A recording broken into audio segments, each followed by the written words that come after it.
I am Ferdinand Marcos, and I am the President of the Republic of the Philippines. I stand today on behalf of 110 million Filipinos. Hello Universe, it's me again. Shout out sa inyo mga kababayan. Marcos Loyalist Supporters, Filipino and OFW, shout out po. Nako, mayroon tayong magandang balita. Nako, talagang love na love ko talaga itong Pangulo na ito, Mr. President. Maraming salamat po. Alam nyo ba mga kababayan kung bakit? Nako, ilang presidente ang nakaraang dumaan. Hindi po natutugunan ang mga kahilingan nung mga asawa or magulang ng mga namatay na magiting nating mga sundalo. Yun yung mga benepisyo na makukuha nila. Nako, hanggang nakaupo si Pangulong Marcos Jr., wala pa silang natatanggap. Kasi sangkaterba daw mga kababayan ang mga requirements. Correct me if I'm wrong. Nako, talaga naman oo. Si Pangulong Marcos Jr., lahat nakikita niya, lahat tinutugunan niya. O, 'di ba? Nalulungkot daw siya mga kababayan kasi nga bakit daw hanggang ngayon hindi pa na nakukuha yung mga beneficiary, mga benepisyo ng ating mga magiting na mga sundalo na namayapa na. Bakit hanggang ngayon hindi pa nakuha? Ano po ang ginawa ng mga nakaraang administrasyon? Oh, yan nga ang sinasabi natin. Lahat ng problema ng Pilipinas, si PBBM ang may malasakit at may solusyon. Ginagawa niya ng paraan. Mga kababayan, ito po ang talagang magaling na politisyan, magaling na pinuno, magaling na presidente na dapat nating suportahan. Bakit? Good news ito. Good news. Good news mga kababayan. For the first time, only the President Marcos Jr. ang makagagawa nito. Oh, eto na mga kababayan. Ano ang sabi ng Pangulo? Lahat po ng namatayan na asawa or magulang ng ating mga magigiting na sundalo na nagbuwis ng buhay para ipaglaban ang bansang Pilipinas, ngayon ibibigay na ni Pangulong Marcos Jr. Yan nga ang sinasabi ko ay yung mga pinuno na sinusuportahan nyo, walang kwenta. Ito, may kwenta ang aking sinusuportahan. Dahil lahat sinusolusyonan niya. Binibigyan niya ng katugunan para kumpleto, detalyado. Amigos, panoorin nyo ang magandang balita na ito sa araw ng kagitingan sa ating mga magiting na sundalo na nagbuwis ng buhay. But before that guys, don't forget to like, hit the button bell para lagi kayo update sa aking mga upload video. Follow me. Maraming salamat sa inyong suporta. Eto na ang ating mahal na Pangulong Marcos Jr. Ihatid niya sa inyo mismo.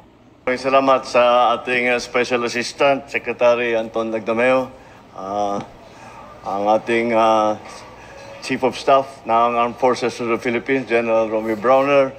At ang pinakamahalaga na bisita ngayon natin, ang mga surviving families ng ating mga nasawi na nagsiservisyo para sa kanilang bansa. At sila ay pinusta hanggang sa buhay nila upang ipagtanggol ang ating minamahal na bansa, ang ating mga ipagtanggol ang ating minamahal na mga kababayan.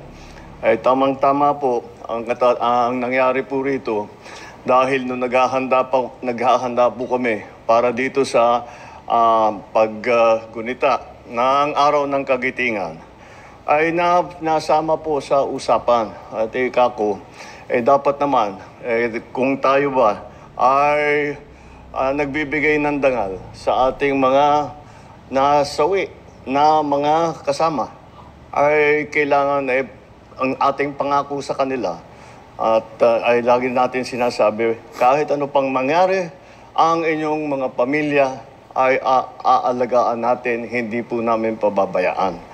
Kaya't nagtanong po ako at tinatanong ko sa kanila, ito ba mga benepisyo na ating ipinapangako sa mga nagseserbisyo para sa atin ito ba ay nabibigay ng tama? Ito ba ay nabibigay ng mabilis? Medyo nalungkot ako dahil ang sagot, hindi pa naibigay. Sabi ko, bakit? Bakit naman na hanggang ngayon, na napakatagal na, ay hindi pa nila naramdaman yung tulong ng ating pamahalaan? At ang pasasalamat ng isang buong bansa sa kanilang serbisyo.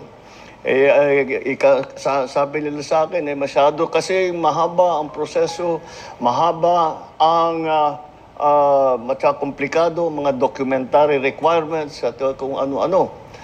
Kako, hindi siguro tama yan. Dahil bakit naman mahaharang ang ating ibinibigay na tulong sa mga pamilya ng mga nasawi?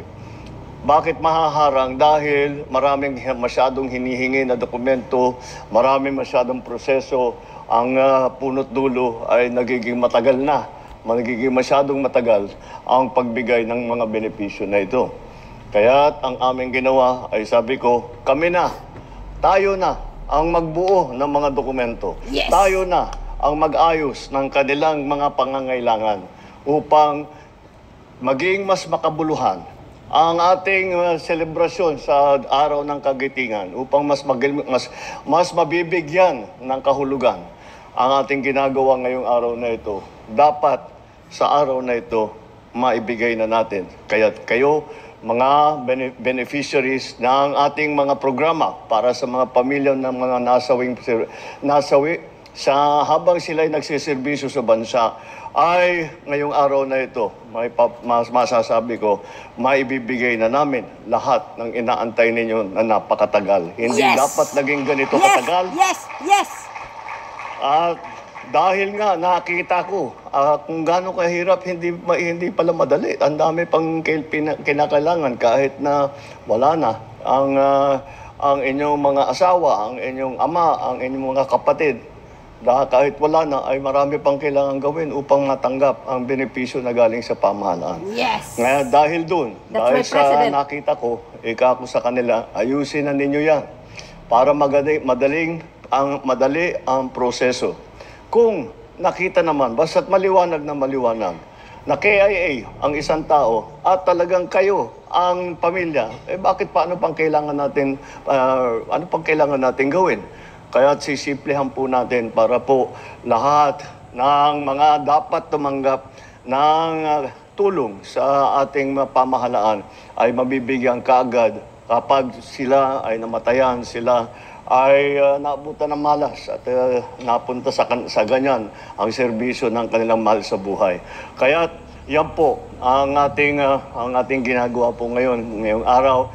Tinitiyak po natin na lahat po ng mga lahat ng pamilya ng mga nawalan ng mahal sa buhay ay mabigyan ng kanilang benepisyo sa pinakamadaling panahon, at sisimulan po natin ngayong araw. Yeah! Maraming salamat po. The best! At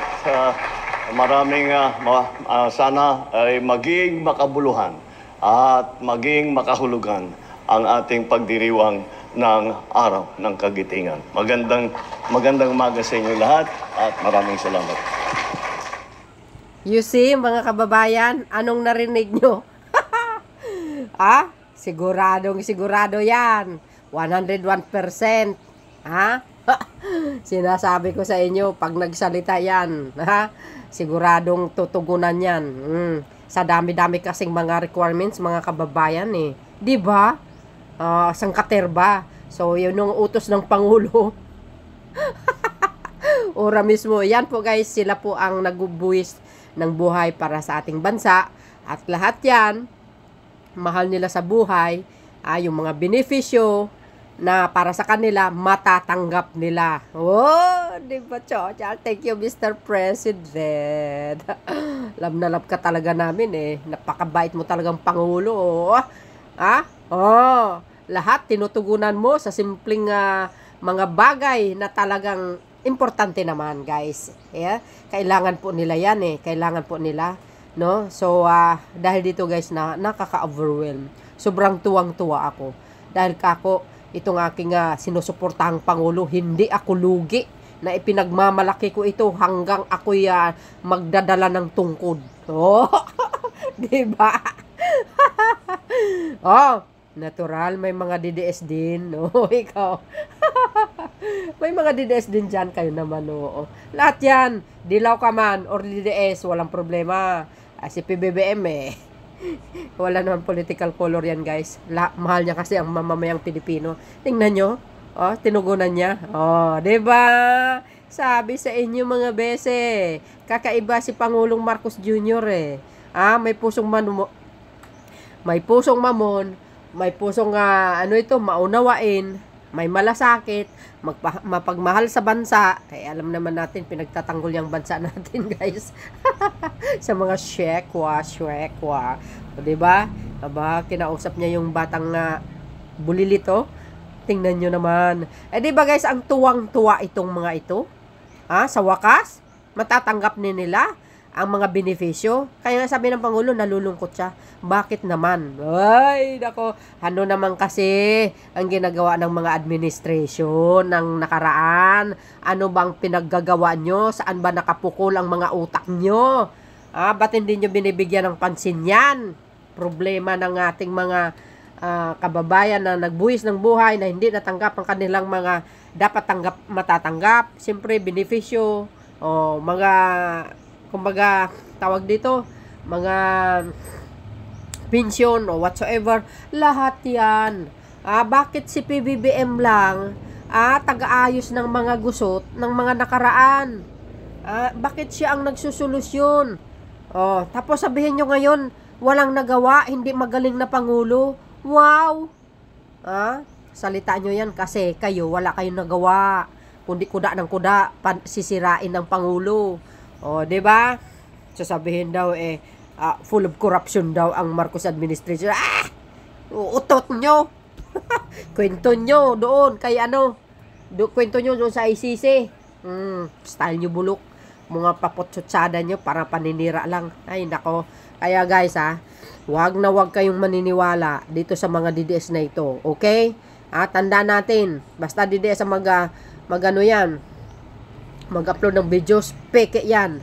At maging maingat din sa ibang grupo na minsan, masasabi natin, sibuyas yarn. Shoutout sa aking mga kababayan na nanonood sa akin lagi. Maraming salamat mga bes. Love ko kayo. Ayan. Hindi kayo lugi sa mga video ko, no? Diba? At least para sa inyo yan. Para ma-inform kayo.